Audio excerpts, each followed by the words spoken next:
Welcome, ladies and gentlemen. My name is Emmanuel Smile, and this is Relate 360, relating with you every inch of your life. Today, we are here, and this is Kenya. We are here to make you be informed about the very trending things that are happening in Kenya, whether politically, economically, socially, just to ensure you are relaxed, seated at home, and enjoying the conversation.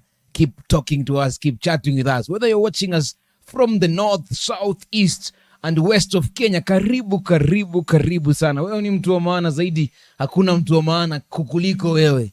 Umeketi umetulia, tuambie, do you have a story we can talk about? Do you have a story you love the world to know about your story? This is the platform. Contact the numbers unaona hapo chini and let us know what we would want us to talk about. On the comment section, join us as we start our topic today. Karibu sana. Once again, my name is Emmanuel Smile, and this is Relate 360. Keep on following us. Karibuni sana. Karibu mkubwa. Thank you so much. Asante. Tujiintroduce mkubwa. Unajua ni mkubwa bana, unaweza uanze kujiintroduce wananchi wakujue. Thank you so much. My name is Kipyegon Gideon, and I am a student leader, current student at the Kenya School of Law, and additionally, I am a youth pastor. Bwana Yesu asifiwe. Amina. Amina. Nakwambia, what do you want to talk about, ladies and gentlemen, with my friend Kipyegon in the house already. Kipyegon ni South Rift ama North Rift? South Rift. South Rift. Huyu kijana ni South Rift. Mimi nao msiniuze natoka, mimi ni Mkenya bwana. Ladies and gentlemen, we will be discussing, as you all know, the political wave in Kenya. Political wave to mean the spaces we have for the youths, to mean everything that is happening, whether we are seeing a change or is the normal, ama kama ni kama kawaida, is the normal routine of, being a Kenyan. Lazima mteseke kidogo, alafu mwanze kufurahishwa in the very fourth year, kama katukaribia election, tunafurahishwa ama namna gani. And if you also want to know, is everything that is happening something Kenyans had foreseen ama namna gani? Juu kama unakumbuka, watu wangapi tubadilishe uchumi ama tubadilishe katiba kwanza? Unajua mnakumbuka vitu kama hivyo. And then tukasema tubadilishe uchumi. Tukabadilisha uchumi. The problem is, imebadilika ama imeharibika. Ladies and gentlemen, karibu sana. Mimi nataka tuongelee hizi vitu. Lazima. Lazima. Leo nataka tuongelee vitu kidogo. Nataka tuanze vizuri. Are you interested in politics? And your interest will talk up. Kwanza tuanzie hapo. Absolutely. Let me begin by saying I'm a politician by default. By birth, no, by birth. Yeah, by birth I'm a politician, and I always encourage the youth to be interested in politics. The reason is this: everything we need is one way or the other connected to politics.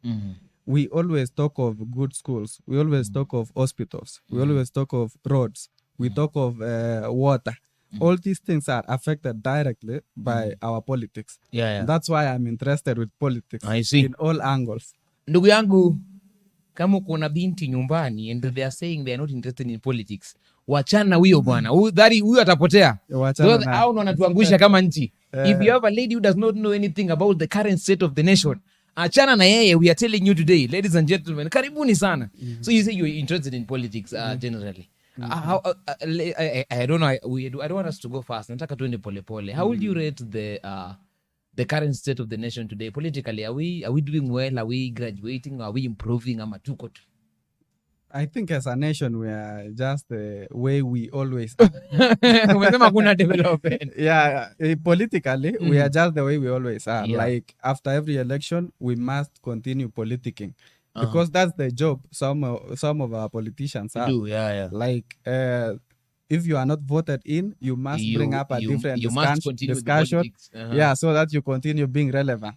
So politically, we are where we were since time immemorial, I can say. Since 1963. Yeah, sure. You see, you are saying Jomo Kenyatta was better off than we are. Yeah, sure. By the Sauti Sol said in his song Tujiangalie. Yeah, alisema Kenyatta walituacha, something like that. Yeah. Bado tuko. Bado tuko. Sasa hiyo wakiamka watalia washangae what is happening. No, watashangaa kwa sababu bado tuko pale. Tunaendelea na ile siasa tu ya kitambo. even you can see during the past, in the times of Mzee Moi, Mzee Jomo Kenyatta, and part of Kibaki regime, we had political assassinations, and people were being assassinated. Nowadays, there is also political assassinations, but now in the form of in the political space. You understand? So if you have life politically, you have to be assassinated so that you can die politically. So that's the new era of political assassination. Nakwambia si rahisi anyway, but that is where we are at. Which is palituko hapo notuko. Let me bring you to a story here. Okay. This guy was born, nataka tuende hapo katikati. This guy was born in 1966. This guy is age 56 in Kamagut, Kenya. Jina yake hatujui sana ni Kipchirchir Arap. Zingine zote tunajua. Before 2005, this person was a member of KANU, Kenya African National Union. Between 2005 and 2011, this person joined into a Orange Democratic Party, ODM. And then 2012, 2016, akaamua kuingia, akaform ni yake, United Republican Party, URP. And then 2016, 2021, wakaingia wakakuwa Jubilee Party. And then in 2022, wakakuja na United Democratic Party 2021 till today. That is where he is. This is the president of the nation, William Kipchirchir Arap Ruto. That is the name of this guy. And anataka tuanze kuchambua kazi ya mkubwa. I think that is majorly the topic we want to know. How would you rank mkubwa so far? Tukianzia hapo. Kabla tuingie what he's doing, what hajafanya, how would you rank him politically, even just him winning the election? How would you rank him politically? Ruto is a smart guy. He's a very smart politician. And I can attribute that to the fact that he learned from the best. You know, Ruto has been a servant all along. He was a servant of Mzee Moi through the YK92 regime. He was a servant of Uhuru in 2002. He was a servant of Raila Odinga in 2004. To 7. He was also a servant of Uhuru Kenyatta. So all along, he has been learning from the best because he has learned from all the presidents. So this guy is very smart. That's why he's the president right now. Yeah. So and, how would you rank him now? How would you rank him?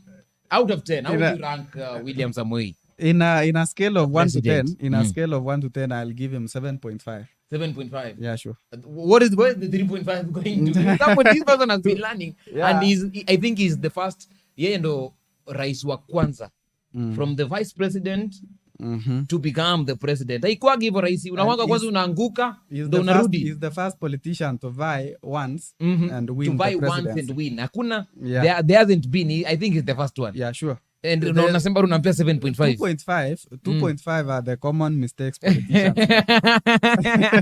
Every politician has the common mistakes. I see. Okay. But he's very smart politically. So umesema tunampea 7.5. 7 tumekupea 7.5 mkubwa, hiyo ni yake. Mimi naye tutajua mbele. Tukimaliza utakuwa umejua pale niko. Sawa. That is that guy. So and I just want to ask, do you think we are now past the 100 days of Ruto, of the president? Alikuwa amepromise a lot of things, and I want to bring you back to a story tuone tu kama if we did make the right choice. You know, somebody might win and then unagundwanga baadaye choice tulimake inatukula vizuri. I think there was a time in 2017 2016 Kenyans were crying about the choices they made about Uhuru and Ruto at that time. And then in 2016 there was also, you know, issues about the people we chose to be to lead us. In 2022 he's already here. Watu wanalia tayari, tumefanya nini, tulichagua nani, and vitu kama hizo. Ni kama ni kitu yenye inakuanga unaingia hivi watu wanaanza kulia juu. Maybe umekuja with a lot of force. What do you think is inaitwaje, unadhani ni nini in this? What did you tell us amefanya in 100 days? By the way, you are a supporter. Wewe ni supporter mkubwa sana wa mkubwa. I'm a diet supporter. You see, wewe ni supporter mkubwa bwana. Yeah, I'm a life member of United Democratic Alliance. Umesema life member ni 2021 ndugu yangu. Where were you? Now look here. Okay. I want to surprise you. Yeah, I want to kick off this conversation let us surprising you. I dare say, when elections are done, every citizen should be in the opposition. Yeah. Including myself, whom I said that I had fan of William Ruto. Yeah. After we are done voting, we all should be in the opposition and make sure the government is working according to the promises they made. And now that's where I pick my conversation. We are here to make sure the government is working, even though we are in the government. You understand? I get you. Yeah. So maybe to understand politics, I'll give a philosophical definition of politics. Allow me give you a short story. Please do. A dad and a daughter were having a philosophical conversation. Na msichana akauliza babake, what is politics? So the dad thought, maybe I can give a small illustration for this small girl to understand what politics is. The father said, I am the one who provides everything in this house. So I'm the capitalist. Your mother is the one who organizes everything. And in that house. Yeah, in the house. So she is the government. The housemaid, because she's the one who works and does all the jobs in the house, so she's the working class. The small girl now is because she's dependent on the father, so the small girl is the people. They have a small boy who is a son, a young one. The father said that son is now the future. Now look here, night came, wakalala. Msichana bado alikuwa anajisumbua. This illustration mbona mimi sielewi. Usiku wakilala mtoto mdogo akalia, the future now, the young boy. Alilia. Msichana akaamka akaangalia and alikuwa amejichafua. You understand? Yeah. So msichana akakimbia the bedroom ya mzazi. Kwa jaribu kuamsha mamake, she was dead asleep. Hakuwa anasikia and she was alone. Akaenda kwa nyumba ya maid. Kubisha mlango, hakuna mtu anafungua. She peeped through the keyhole ya mlango. Akaangalia, the maid was in bed with the father. So akarudi very devastated. She went back to her room. Na akalala akasema, anyway, wacha kijana atulie mpaka asubuhi. She woke up tomorrow morning, went to the father and said, I think I understand politics. If the father is the capitalist, the mother is the government. The mother is the government. The housemaid is the working class. The working class. The daughter is the daughter. The daughter is the people, and the young boy is the future. Then politics is the capitalists are in bed with the working class.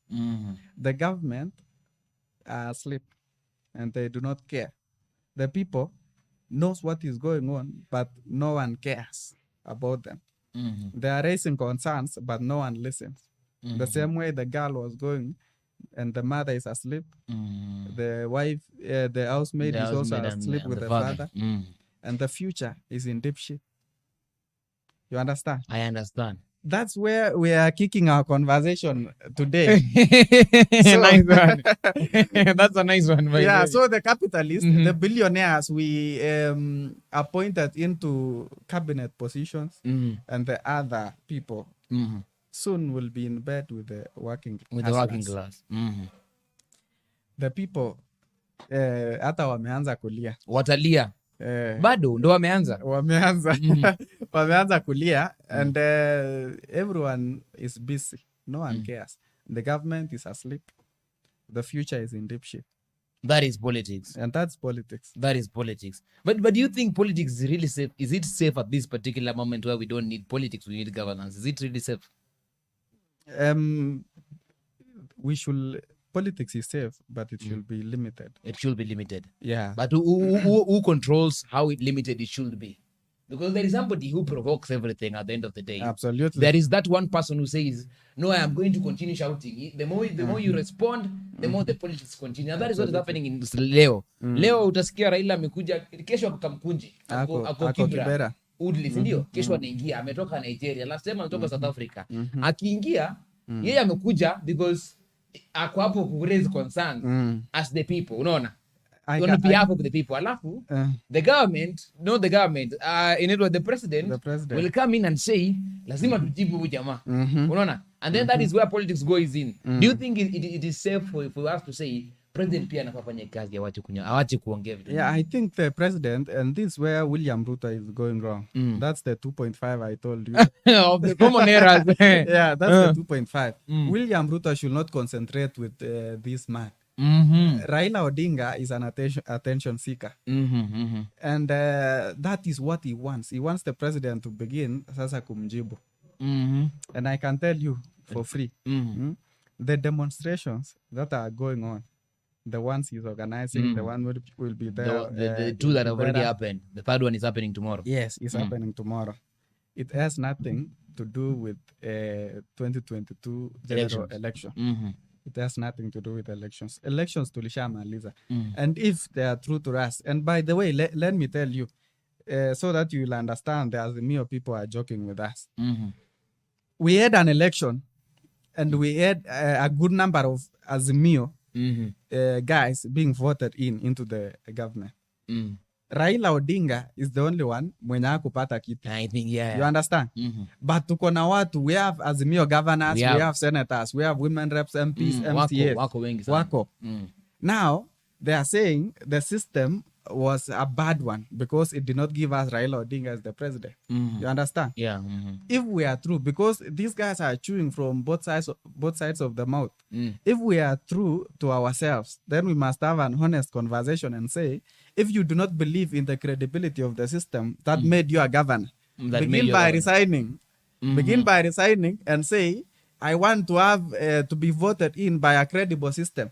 Resign as a senator, resign as an MCA, resign as an MP, and say, now let us go to the election with a credible system. Let us not scream from both sides of the mouth and say this is a fake system, and on the other side you say I was voted in as the MP.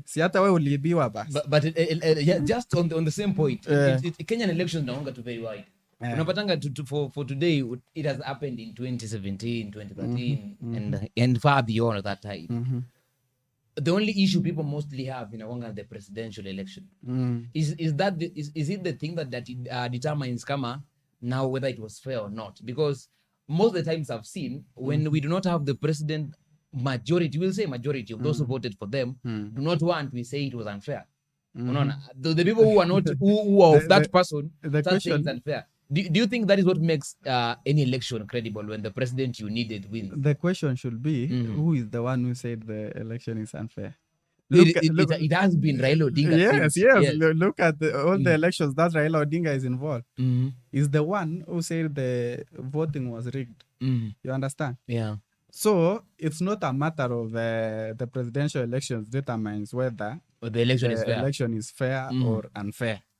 It's Raila Odinga's way or the highway. You understand? Okay, let me ask you again. Do you believe in that IBC did the best they could do?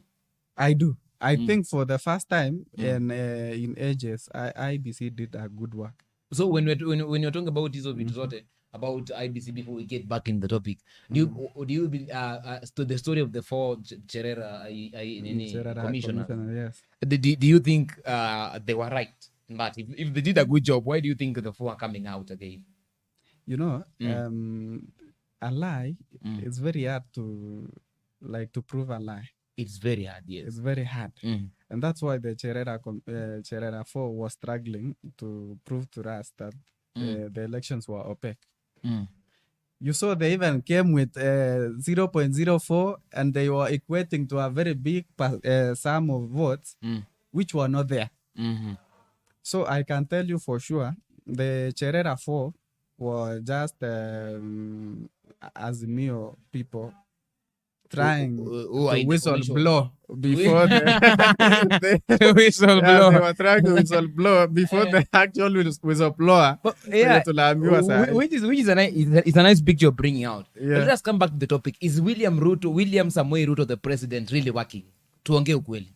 He is. What has he done since he came in? Because I'm asking this question as they bring in, HELB was changed to another different body. Instead of increasing the funds, you're changing the name for what? Linda Mama has been removed. Women are now suffering by those who gave birth without knowing actually what to do. And not that alone. There are so many things that he has changed. The names have changed that we are asking ourselves, why is he changing the name instead of improving the service? Do you think it's a good thing for you? Ama, it's a lie? Because it might, for me, I see it's a lie because I'm giving my opinion on this. Because I just want to also listen from your other point of view. Mbona ubadilishe jina ya kitu? Mbona ubadilishe jina ya mtoto usibadilishe tabia za mtoto? Now, look here. Let's begin with HELB. Yes. The Higher Education Loans Board. President alituambia, let us consolidate all these funding bodies. All these funding bodies, yes. Into one. So, when we consolidate into one, it will not remain to be Higher Education Loans Board. Because we have now people, the body that's funding TVET, we have the people funding even primary schools and high schools. We want to consolidate them into one. You understand? True. Very true. And the people, by the way, the people who said changing the name of HELB is very bad, and they began fighting HELB. Yeah, I'm sure. So many people have already been fighting. I think they are very economical with the truth. Because the president told us HELB was receiving 11 billion. 11 billion. Yes. But we are going to make it 22 billion. 22 billion. Yes. Now, I don't know why we are refusing 22 billion. No, but again, I can also understand why what ones are going to refuse 22 billion. Ruto has been a promise guy. I understand. He's the guy that promises a lady, I will take you to Dubai, and does not. That such kind of a guy will only have a lady for 2 days. The day you are promising to leave because you're not taking her anywhere, she leaves, and that is how the people are behaving with. Yes, that is why sometimes I also trust that some people will take it very hard to believe that it's going to give us 22 billion. There are so many other things he has promised we have not seen at the end of the day. What would you? Because I think that is the point. Also, as a Kenyan, I would say 22 billion tapeaje na 11. I agree. Tuaje tubaki na 11 juu kuna venye. Yeah. What is your okay? Apart from that, why do you think the president should go ahead akatoa Linda Mama? Okay, let me tell you something. Number one, I said DP, not DP, the current president. Hey, president bana, unamrudisha nyuma bana. The current president is a smart politician, and he has mastered the art of deception. Very well. The art of this, and that's very critical in politics. And I think we know where he learned that. Yeah, sure. We know. Now, look here. The president, and by the way, I was looking at some statistics which said USA took 160 years to reach where it is now economically. Yeah. Russia took 120 years to reach where it is economically. China took only 35 years. Japan took 20 years. Singapore, I'm not sure of the years. I think they're the ones who took the shortest time. Yeah, sure. Can I tell you the reason why those two took quite some few years? Dictatorship. So you mean democracy is Now, wasting look us? here. You mean democracy is wasting us, is it? No. No, I'm just asking. That's not the point. No, do you mean, first of all, before you go Yes, further, yes. before you go into explaining, do you mean democracy is wasting Kenyans? In a way, yes. In a way. I agree. So it's a yes, eh? Yes. I agree. Okay. you But can look continue. here. Look here. China and Japan had dictators. And by the way, even Jesus was a dictator. It was either his way or the highway. You understand? You either worship me or you don't. go away from the temple. Bye. And to revive an economy like Kenya's economy, I think we need some few silent traits of dictatorship. You understand? Because the more we deal with democracy on matters economy, you know, economy is a very serious field. We can have democracy. It's the biggest on, docket. Let us have democracy on matters politics, democracy matters social, like human rights and everything. But when it comes to economy, let us now deal with the real things. And for example, taxation. Let us come out very clear and say everyone must pay taxes. You see the issue with tax right now, people are complaining, the Kenyatta family were not paying tax. and so forth and so forth. You understand? Those are the issues that we must deal with in the field of economy, so that we can revive our economy to where it should be. And that's why I'm telling you, Ruto should be very hard on these things. And on the process of being hard in reviving the economy, you are not going to please everyone.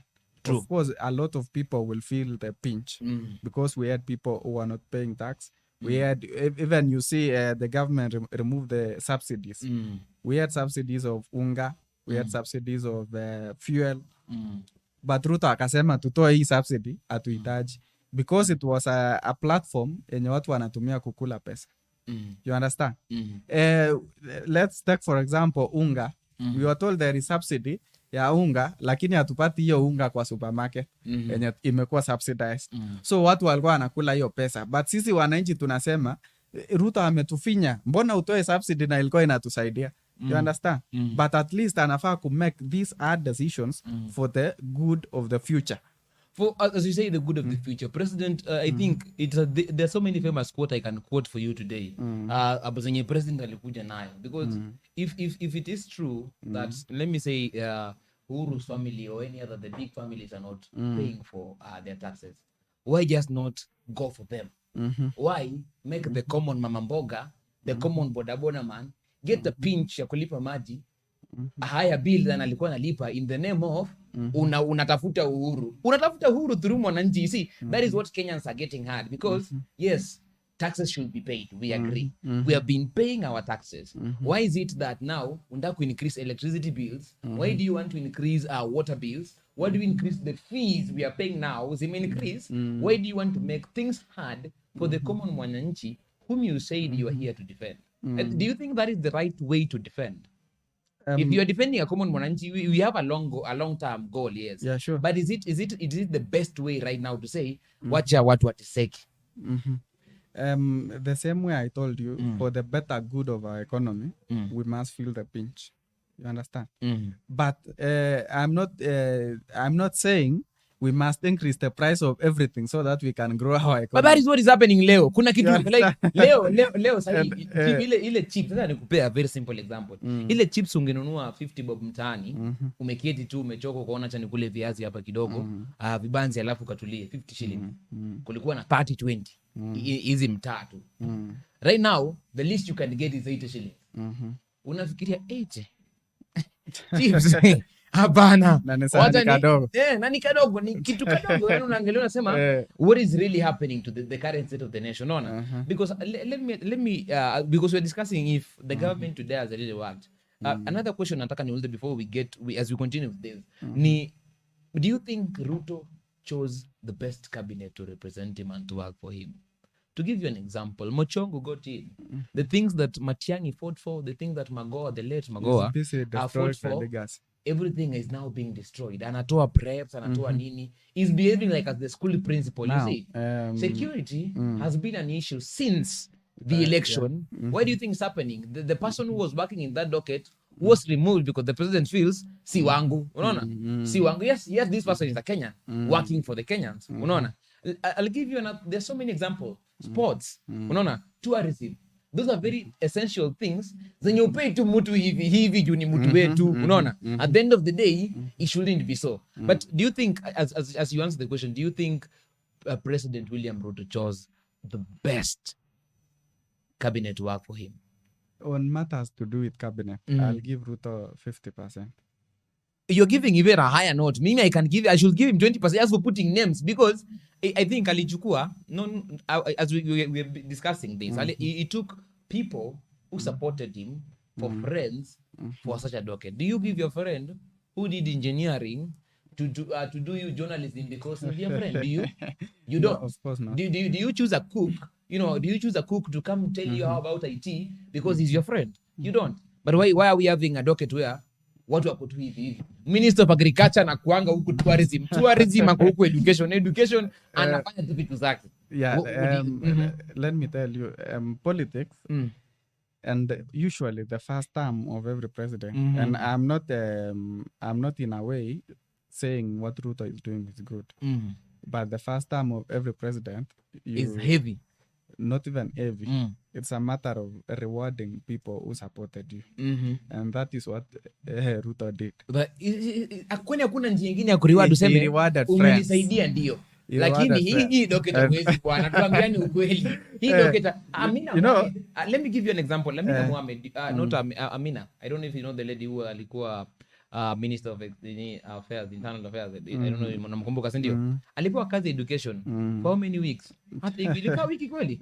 2 weeks, lakini wakaona huyu hakuna pale anaenda na hii kitu. Ni rafiki ya rais kudi, yes, we do not refuse. Lakini for this docket, then nani akaitwa? Fred akaitwa. Why? Because we cannot just be putting anybody in a docket where the whole nation needs you in that docket. Let me bring you back. Ruto, you see, Ruto came in akasema I'll ensure there are jobs everywhere. Jobs everywhere. When you increase things like taxes for companies, are you inviting investors or chasing away investors? You see, kuna vitu zingine we all should be talking about. Is Ruto chasing investors or bringing them in? Because as you bring them in, they also want profit. At the end of the day, the only way you realize profit is when the taxes are friendly to you. Sure. That is one thing. Because I trust these companies that come in had a very big impact on our economy. Why? Because they're also hiring a lot of people, reducing the independency ratio in therefore ensuring money is in the pocket of the normal common man. Why do you think we're having this issue of taxes going up and on matters business and work? What I can say is this: WSR is an hard worker, as far as I'm concerned. Because I don't know him much. That's what you're concerned, huh? Yeah. And by the way, I'm not a government spokesperson. You look like one. You're already doing it. No, I'm not a government spokesperson. And by the way, I want us to shift the conversation to at least as the youth of this nation. We are going there. We are going there. Tonight have now because I'm not much informed about what's happening in the big houses. But look here. No. If President William Ruto is not working, he is not working. No. Look here. Apana, angalia. It's a classical example of we have elected a class monitor. In primary or high school. Politics no unajua. Nizungushe. We have a class monitor. And the previous monitor was rowdy, and the previous monitor was a noisemaker. You understand? And he or she was voted in because he was a noisemaker. So hata tuandika noisemakers. I was voted in, by the way, in Form 1 as a class rep because I was a noisemaker. So what walisema sitaandika.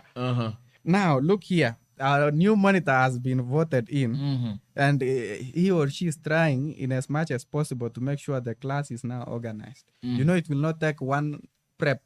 Ati unasimama sasa mbele ya class unaambia watu kila mtu lazima anyamaze leo. Sijui lazima tuanze kuandika notes. Notes tunaanza kuandika pole pole. Tunaanza kunyamaza pole pole. Sweeping the class, we begin to conform pole pole. You understand? It's not a one day thing. Tunasema sasa leo mambo yamebadilika. Nakuona, lakini hivi ndo mnaonga wajanja politicians ni mnajua kuzunguka swali. Lakini as we switch the debate to, because for me it is already 100 plus days. We are getting to 130 plus. When time inaenda, by the way, it will be less than 1 year, unless 2 years, and then time pole pole. The 5 years alikuwa anasema kwa miaka zangu nitafanya hivi, and then he starts saying nipeni miaka zingine 5. You see, before we get to how the youths are involved in today's politics and governance, there's a question I want to ask. How do you think the educational system is of value if we don't need a degree to become a president? Now, I'll give you the example of MCAs that we have in this country. Very poor MCAs. We are very rowdy MCAs. Confused. They do not know what they are doing. They go to the county assembly to make sure they get sitting allowances and their bonuses, and they go back home. And that's so unfortunate. We have MCAs who think just attending funerals is being a leader. You understand? Harambes, church services. And it's so unfortunate. And the reason is they are not educated. Mhm. We have Form 4 leavers for MCAs. Wengi sana. Now, by the way, I'm not saying being a Form 4 leaver is bad, but it's not good for leadership. You understand? So if we can have a president who is a Form 4 leaver, then as a nation we are going towards a very bad direction. Don't you think that is the direction we are heading to? Because let me give you an example. No, not an example. Let me give you the reality. We have a vice president who went to school. Tusidanganyane. Wakasema wamesoma wapi? Hizo shule walisoma. Unaona? We have them. Yeah, and sure. it is true we have the deputy Rigathi Gachagua. But the difference between Rigathi Gachagua and our normal MCA, kuna kitu kweli kama si pesa. Do not underestimate. No, I'm saying, tuonge ukweli, tuonge tu ukweli, tusidanganyane. Do not underestimate. I'm asking you a question. I'm not underestimating anybody. Mimi hapa ni swali nakuuliza. Is there a difference so far? Let me tell you something. Tell me something. Tell me something. Tuonge. There is a wonder of a difference between our MCA and the deputy president. Yeah. I think the only similarity is you're trying to say they always make us. Yeah, the DP is a loose mouth. You understand? And we also have serious politicians who are loose mouth.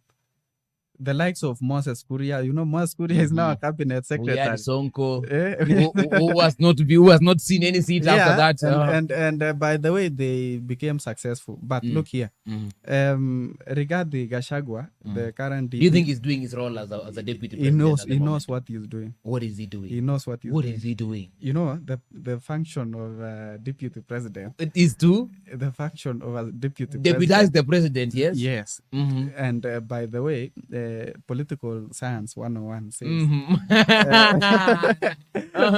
let's go. You know, the constitution tells us the function of a president, deputy president, to assist the president. The president. Very major.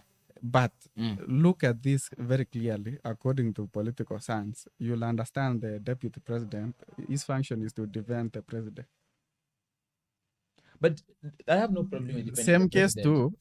Before Look at the book of Genesis. I told you before you get to the book of Genesis, I know you know. But before you defend the president, yes. Is it the only way of defending the president in Kenya? Is it by insulting the failures of the other ones? Why is it a must? Why is it that if the deputy president in Kenya today comes out and kama anafaa ongee kitu lazima aseme, lazima iguzie mtu. Sasa look here. If he's not in politics at this moment, because he should be deputizing the president, helping the president get to his goals. No. But is helping the president making politics even worse? That is now the role of that is the role of a deputy president in Kenya. Look here. Look here. Hapana, tunakataa. Look here. Vile tulianza this conversation, we were very clear, like we are getting out of an election and begin another electioneering period. Yeah. So the deputy president should clearly... He's already in it. He's already looking for the future. Absolutely. Of course, he's installing himself as the kingpin of the Mount Kenya region. And all the other leaders, of course, they are doing their own installations. Let me ask you this. What do you think is the role and the part that the Kenyan youths are playing today in the Kenyan politics? Kenyan youths are confused. Confused in what way? Kenyan youth, they are confused in this way. We came from an election where the youth were divided. We were divided on lanes of the region we come from, the tribes we come from, the ethnicities we support. Yeah. And after the election, we've come to realize Owino and Kipyegon are the same thing. But we are always the same. The milk you buy. It is not something we should be realizing. It's something that is there. The milk you buy is the milk I buy. True. The bread you buy is the bread I buy. The road you use is the road I use. True. And now, that's why I told you after every general election, every citizen should be in the opposition. And the youths are confused because those who belong to the Raila-led coalition are now saying they must have Raila as their president. And we do not realize that time has gone. Wacha tukubali Ruto amekuwa rais. So as the youth, we should now begin to ask Ruto, please give us help, give us jobs, give us loans, increase our hustler fund limit so that hii pesa kama unanipea 800 nipatie kitu naweza anza biashara nayo. You understand? But wanasiasa bado wanatutumia twende Kibera, twende Kamkunji, twende Kasarani, let's go here and there to make sure the government listens to what we are saying. And the issue is what we are saying is on behalf of the politician, not the raia. But nitasimama kama mwanasiasa niseme mimi naongea kwa niaba ya vijana. You understand? But the youth hawasemi hiyo maneno. Akitoka Kibera, vijana kesho wakitoka Kibera, jioni watapata gazi liisha, renta ijalipwa, token iliisha, hakuna ugali, hakuna mboga, vitu nyingi sana, lakini nimepata mtu anaongea on my behalf. You understand? So it's so unfortunate. We should change this conversation na tuachane na mambo ya siasa kama vijana.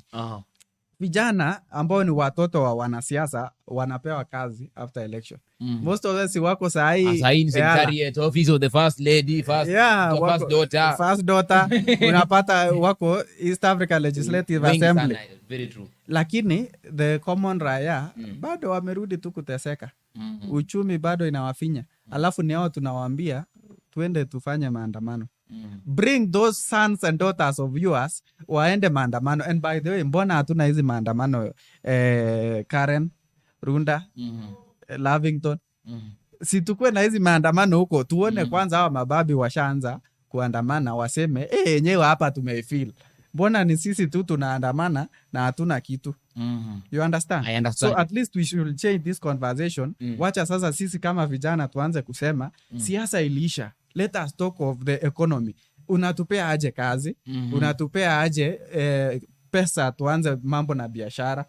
You see? Which is ni kitu mzuri and it's a very true fact. But nataka pia niulize, as we talk about the youths getting themselves involved in how we are improving things, not politics and being used here and there for some rowdy groups of people and all that kind of stuff. And nataka tu niulize the basic thing is what is the government doing to enable the youth also coming to governance? Unaona? Because that is one thing pia tunafaa tujiulize. Because if most of us if the youths are going to be used in governance, things will change.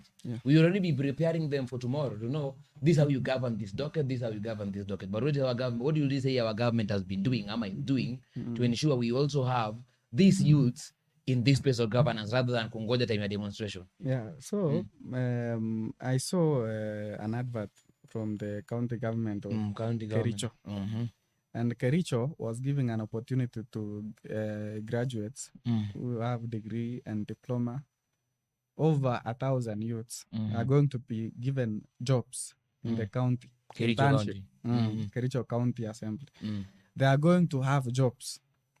And I think that should be how counties are working. So that now the issue will be, let us push the national government to give us funds so that we can be able to manage our counties. Look here, if every county will have 1,000 youths employed, 1,000 in every county, we'll have 47,000 youths employed per year. You understand? 47,000 youths employed per year. Mambo ya unemployment will not be a big concern next time. So that should be the trajectory. Hivyo ndo tunafaa kuanza kusonga sasa. Wacha tufikirie along those lines. Like the county government, ione how much or how many youths can we absorb to our system. Absorb as much as you can.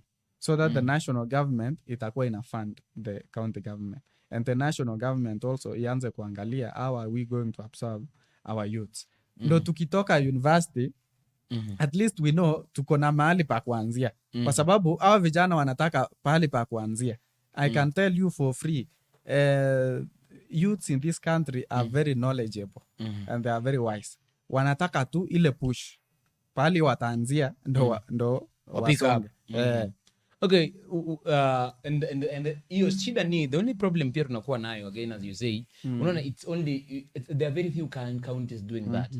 Most of the counties wanakula hiyo pesa yenye wangefanyia hizo vitu ama wanaiweka kwa mfuko wa mtu mmoja, watu wawili watatu. You see, and if you realize Kericho County, let me say some of those counties develop so much faster than these other counties where we have so many youths unemployed getting rowdy. Unapata tuko na streets kidogo, streets are not safe. Why? Because kuna vijana wawili watatu wamekutana na wakaona kuna kazi ikakuwa ni kuchukua vitu za watu. You see, at the end of the day, but acha niulize, you are a politician, umesema vizuri, you will be, and you will be crowned one day, siku moja mahali, and that will happen. But nataka kuuliza tu, right now as we talk about politically and the youths in the Kenyan governance, ni nani tunasema is representing the youths in the Kenyan government? Tuli-elect wengi, this is one of those terms where walikuwa elected wengi, but who do you think amesimama pale kusema I'm speaking for the youths and for the youths? Yes, niko na constituency yangu, tuseme niko na county yangu, but I come here and I come here on behalf of the youth. Kuna mtu mmoja yote anafanya hivyo you have seen so far? I can say we voted in a lot of youths into government. Wengi. Na tulikuwa tunafikiria watatusaidia. And I can tell you, let's say 50% or let me say 80% are speaking for the youth, but no one, not even one, is working for the youth. They just speak, wanasema and by the way, ndo ujue tunachezwa vibaya sana. All these politicians will speak. Look, tomorrow, can you be very keen when you are listening to the speeches in Kibera? You will not miss around 5 politicians saying, sisi kama vijana, you understand? Sisi kama vijana, tunataka hii, tunataka hile. And these are people who are in parliament. Why don't you speak that in the National Assembly and the Senate? Sijawahi sikia mtu anaenda Senate anasema vijana wamenituma niseme tunataka ajira. Wananga parliament kusema wanataka allowance iongezwe. Allowances, let us go to Mombasa and have our orientation there. Let us go to Rwanda, Burundi. Rwanda, you understand? And that's so unfortunate. Juu unatueleza mambo ya vijana in political rallies. Sasa tutafanya nini? So tutashangilia. Ananifikiria. Sasa unaniambia sisi kama vijana tunataka kazi. So will I give you jobs? Hata mimi nataka kazi. You understand? Go to parliament and enact legislation that are going to favor these youths. It's not a matter of just picking. So so far so good. Sijaona mwanasiasa na umesema kina Jalash kuna jua nafanya. No, sijaona. Umesema Sospita sijui nani ule. By the way, Wamumias ni Wamumias. Peter Salasia. Salasia. Peter Salasia, maybe I can applaud him Juako ground and ajenga mafijana. So far what do you think he has done? If there's something is really becoming a different person in the future. Let me tell you something. And by the way, Kenyans should be much learned on some of these things. Peter Salasia, the reason why he's trending and he's all over, ni juu ako ground. Anakuja mtaa, anawajenga chai, akipata kijana ameteseka nini, anakujenga kadhao. Nimeona juzi amejengea mtu nyumba, amelipia mtu school fees. You understand? And that is where we are as a nation. We celebrate someone for doing such things. We do things that we should be doing from our pockets. This is how things should be. Wacha mwanasiasa and create a good environment for me to do business. So ndo nipate pesa yangu. Nataka kujijengea nyumba. By the way, I will not be proud nikisimama kusema hii nyumba ninaishi nilijengewa na mheshimiwa Salasia. I will not be proud to stand, mheshimiwa wangu anaitwa Sige. I will not be proud to stand and say leo nimepanda gari na mtu ananipandishanga gari ni mheshimiwa Sige. You understand? Hiyo haitakuwa furaha yangu. I'll be happy to say mimi ni kijana na nimeanzisha biashara. I'm now competing with big companies kama Keroche. I'm competing with the Coca-Cola. I'm competing with big companies na bado mimi ni kijana. Because the government wametengeneza good legislation yenye inaniallow kupiga biashara. The government imenipatia kazi mzuri, naweza jijenga, naweza anzisha familia. True. Hata sahi kuoa ni ngori. Sahi unaweza katia dem, lakini sasa kinaumana kwa sababu utampeleka wapi? Utampeleka nini? Utampea nini? Utamsaidia aje? So unaona tuache ikae. You understand? So wacha to change this conversation. Tusianze kucelebrate wanasiasa kwa sababu ati sasa umekuja vitu ndogo ndogo, sijui mara kukiwa na mazishi akosangi. You understand? Kuna harambee akosangi na anatuma 200. Wachana na hiyo vitu. Wacha tuone vitu mzuri. Nitengenezee barabara, mayai yangu ifike town. Niende niuze mayai, nianze kupata pesa. Tengeneza barabara mzuri, nipande miwa nyumbani, niende niuze miwa town, nipate pesa mzuri.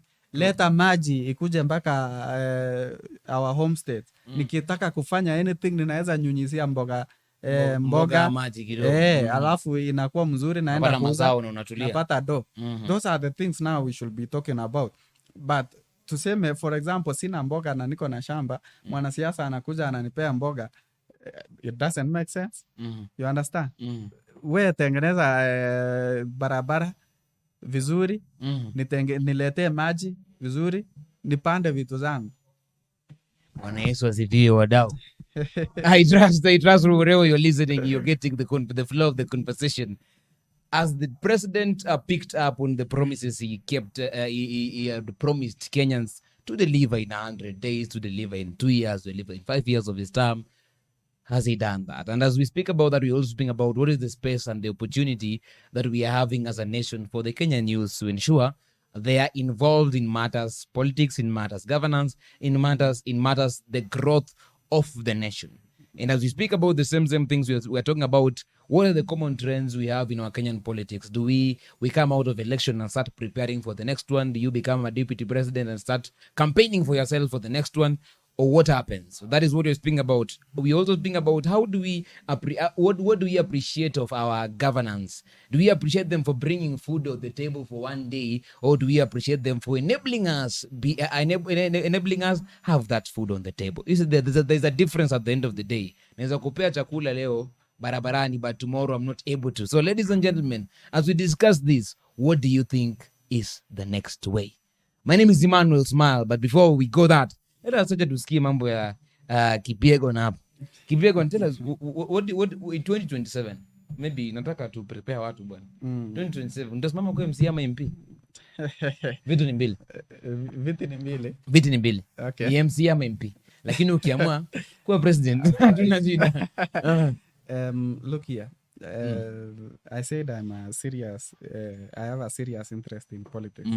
And my idea is we need transformational politics, transformational leaders, transformational politics, and a change of perception. So 2027, I need to bring that fresh blood in the political field, and I want to change the agenda in politics of this nation. Maybe you know, for the longest time tumekuwa tukisema siasa ya Kenya ni mbaya. Why don't we try tuone kama itakuwa mzuri? So 2027 I will be the member of parliament for Sotik. For Sotik I will be. Watu wangu wa Sotik, thank you very much. Mheshimiwa kwa pandani, mimi tayari nishaanza ongea na mheshimiwa. Lazima jua mheshimiwa bana. Jua mheshimiwa, keep on texting us, keep on challenging us. And by the way, Emmanuel, let me give you a story. Because there is a problem with perception in this country. When I was in standard 2, I went to a school called Sumani Primary. Sumani Primary is a neighboring village. So this school was not in my village, but it's in the neighboring village. Tulikuwa tunatoka shule 12:10. 12:10 sisi tushatoka tunaenda for lunch. So kila mtu anaenda nyumbani for lunch. Yes, it doesn't matter home ni wapi. Kila mtu lazima hakuna lunch shule. Now this is what happened. Before ufike home tuko na msitu. Katikati. Kuna msitu, so lazima nipitie msitu ndo nifike home. Nilikuwa naenda kwa hiyo msitu, and with time I realized nikiongea kuna mtu anajibu. You understand? So I used to come, na nikapenda hiyo sana because nilikuwa nakuja ninasimama nina shout, hey, and the person shouts, hey. I shout, who are you? The bush ita shout pia, who are you? You understand? Na nikapenda hiyo vibaya sana. So nilikuwa naenda ninakaa kwa kamlima ninashautia msitu. So nilikuwa ninatusi hiyo msitu. You are stupid now in my native language. Nilikuwa naishautia you are stupid. Na ita reply you are stupid. You are stupid. Sijui nini ita reply the same thing. Then with time nika realize, hey, what if nikiambia hii msitu vitu mzuri. So nikaanza kuambia, hey, you are good. Msitu ita reply you are good. You are good. Hey, you are handsome. Msitu itaniambia you are handsome. Na nilianza kuenda nikijua, hey, msitu pia imeniambia wewe uko sawa. Msitu inanitambua wewe uko sawa. Now nilifika class 6 nikaambiwa inaitwa echo. But nikaichukulia hivi, this world we live in ni kama hiyo msitu. And the governments we have are just like the msitu. Do you know we have people who believe that Uhuru did nothing in 10 years. We also have people who believe Uhuru did a good job in 10 years. What's the difference? Perception. If you say you are a good man, you will be a good man. If you said you are a bad man, you'll be a bad man. Same case to when we were in high school. Mtu akiambiwa wewe ni ule mnoma, atakuwa ule mnoma. Na ataenda suspensions mingi. Mtu akiambiwa you are a stubborn person, he'll be very stubborn. Because that is what ameambiwa. So if we begin to speak good about our governments, I do believe we are going to have some good things. Just like the people who believe Uhuru did a good job and they are satisfied with the 10 years of Uhuru Kenyatta, I'm sure we are going also to be satisfied with the works of other people, and we are now going to have an objective conversation going forward. Because in politics of this nation, what we need, we first begin by having an objective conversation. Tuache mambo ya sijui sasa uwezi nipigia kura kwa sababu mimi ni mfupi, for example. You understand? Or you said, hey, huyo jamaa hata anafaanga kiatu ingine inakaa funny. So akai. You understand? Akai kiongozi. If that story of Akai kiongozi could apply, we could never had King David as the king of Israel. Because hakuwa anakaa. Yeye alikuwa anakaa mtu wa kuchunga mbuzi na kondoo. But at the end of the day, yeye ndo alikuwa kiongozi. True. You understand? Yeah. So wacha tuanze kuwa na objective conversations in the political field. Ndo tutaanza kupata kazi mzuri. But tukianza kuwa na subjective, then we'll have the likes of Kina Rigathi Gachagua having to do the job of defending the president politically. But if we had an objective conversation, Ladies and gentlemen, Kipyego nasema we need to change the conversation, by the way, into objective rather than being subjective to who is doing what, who did what, and how did they do it. Ladies and gentlemen, it has been a conversation here just to know, are we in the right track politically?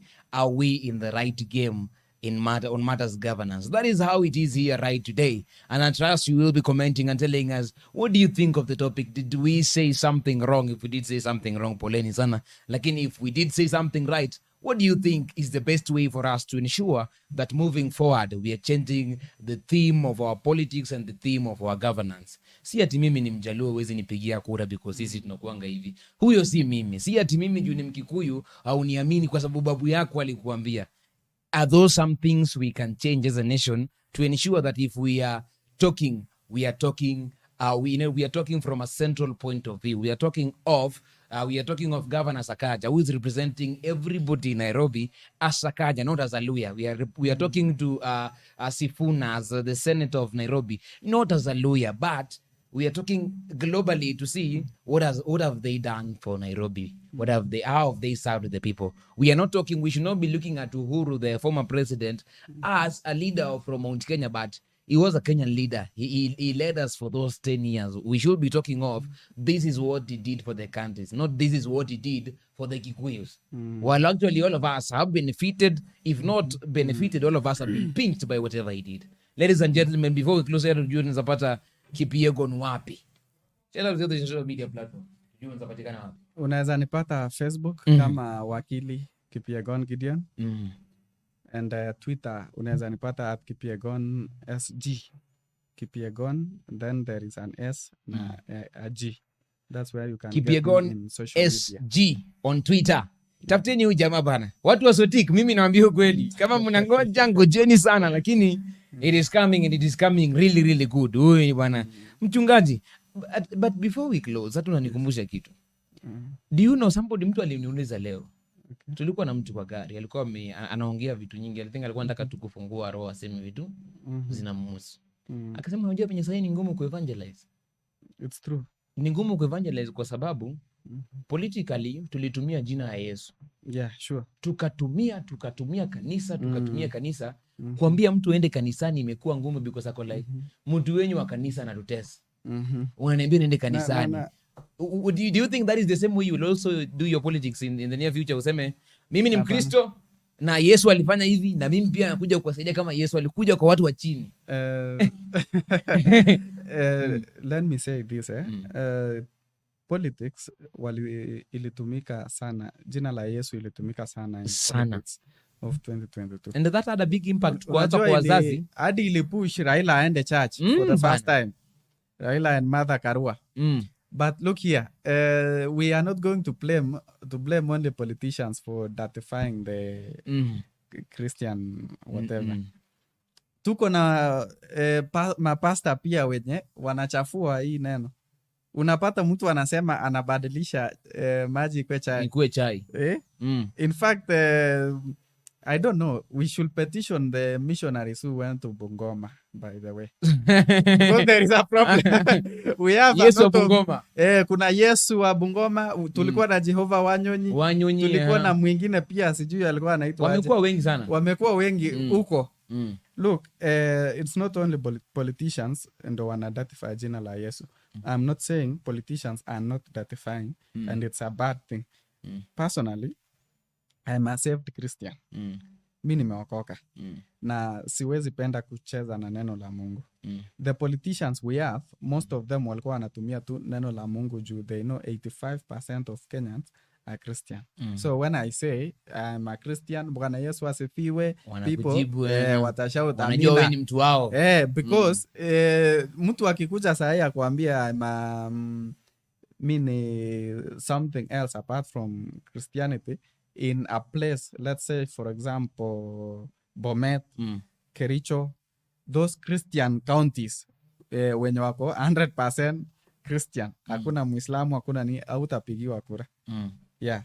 Same case tu, ukuwe Mkristo, enda Mombasa, Kilifi, alafu useme Bwana Yesu asifiwe, sisi tunatumia Biblia kuongoza, utapata. Ladies and gentlemen, nataka tukiachia hapo na tutakuwa tunaiachia hapo. My name is Emmanuel Smile and this is Relate 360. Kumbuka, let us keep the conversation flowing. You follow us on TikTok, follow us on every channel in the name by the name Relate 360. As we conclude this, what do you think is the right space and what do you think we should do as a nation to change the level of our politics and the level of our governance? Thank you very much for being with us. Asanteni sana na Mungu awabariki. Thank you so much.